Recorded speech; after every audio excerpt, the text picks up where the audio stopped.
This is Wild Chronicles. I'm Boyd Matson.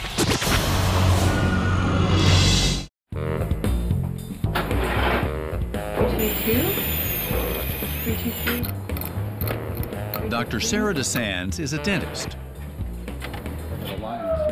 On the side, Sarah and her father, Dr. Paul Brown, who is also a dentist, work as a team in the San Francisco area doing checkups, root canals and fillings on patients who can't make it into the office or fit in the chair.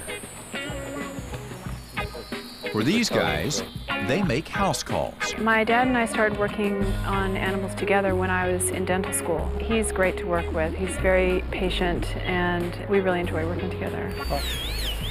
Their clients come in all shapes and sizes.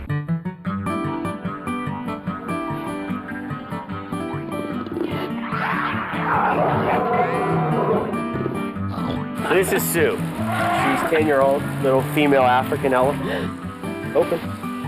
Atta girl. No. Open. Good. Hey, come on. And some of them have lots of, well, personality. Good boy. Almost. Come on. Want to hear him say aw? Yeah, could you say aw, please? You are an excellent patient. Oh, yeah. Unlike most other dentists, Sarah and Paul often find themselves treating patients who could literally take their hand off in one bite. In the animal world, bad teeth can sometimes mean the difference between life and death. If you think it's hard to chew with a toothache, imagine trying to build a home with one, catch a fish, or defend yourself. Since animals often live longer in captivity, their teeth have to last longer too.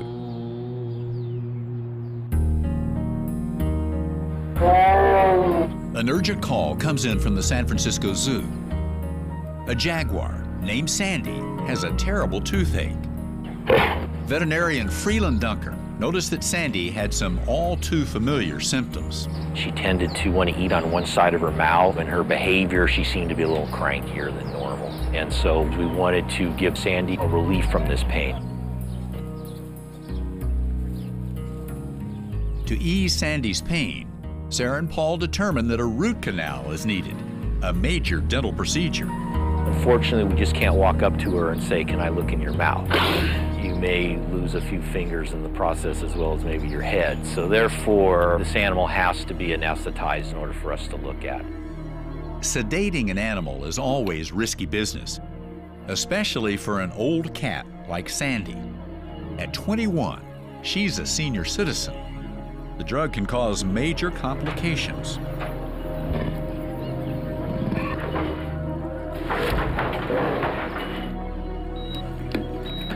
They use gas to keep Sandy under. Otherwise, she might wake up and hurt herself and the dentist. Yet too much gas, and Sandy could die. Sandy stops breathing. First, the vet starts giving her oxygen. It helps a little, but not enough. Sandy takes only 1 breath per minute. With time running out, they inject Sandy with a respiratory stimulant. It works. Sandy begins breathing on her own. At last, they can turn to the job at hand, fixing Sandy's teeth before she wakes up. And then they find it's worse than expected. She needs not 1, but 2 root canals and a filling. Sarah and Paul work delicately and fast to take out the nerve and the blood vessels and then fill in the hole. That's it, done. The root canal is completed. It worked perfectly, as expected. Despite her brush with death, Sandy is fine. Her trip to the dentist is over. It went great. She had 2 successful root canals and 1 great filling and a nice cleaning, and she's all set. It's good to see that she's back and she's doing like we want her to. Sandy will have a pretty bad hangover, and she won't be chewing on bones for a few days. But she will be back on her feet soon enough, and this time without a toothache. I really do believe that it's our responsibility. If we're going to keep animals in captivity for everybody to look at, then we have to keep them healthy. To keep her tongue.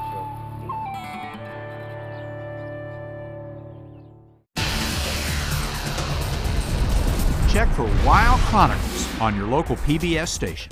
Sponsored by National Geographic Mission Programs, taking science and exploration into the new millennium.